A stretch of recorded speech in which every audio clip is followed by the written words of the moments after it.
हामीले आज गरेको बिजनेसमा कति फाइदा कति घाटा भन्ने बारेमा हामीले आज बिजनेस प्लान गरेका थियौँ।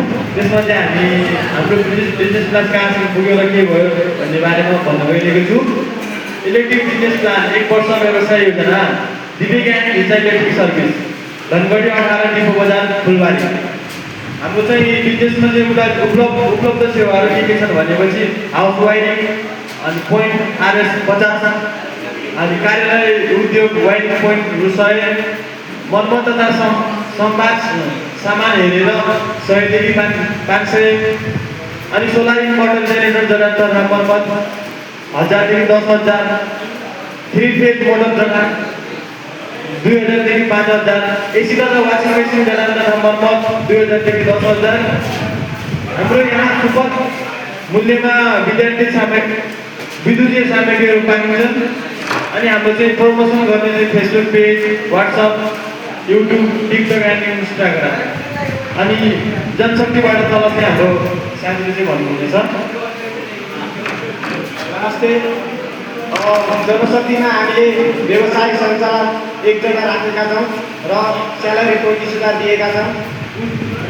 त्यसपछि एकाउन्टेन्ट पनि राखेका छौँ, स्यालेरी 25,000 दिएका छौँ र सिनियर इलेक्ट्रिसियन राखेका छौँ 4 जना र 4 जनालाई 20,000 दिएका छौँ।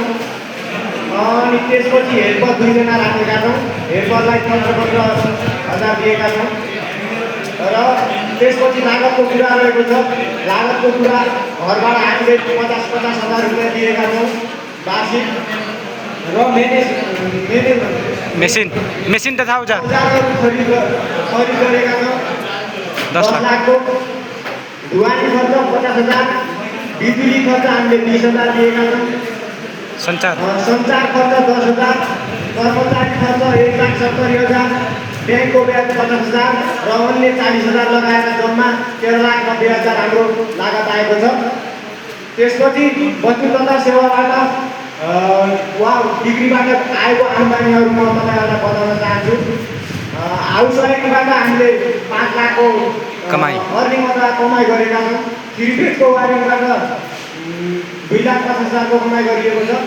त्यसपछि सोलर जोडानबाट 2 लाख, एसी जोडानबाट 2,50,000, इन्भर्टर र जेनेरेटर जोडान तथा मर्मत गरेर 1,80,000, मर्मत तथा सम्भार 1 लाख र अन्य गरेर 80,000 हामीले जम्मा आम्दानी गरेका छौँ र जम्मा हाम्रो भएको छ 15,60,000।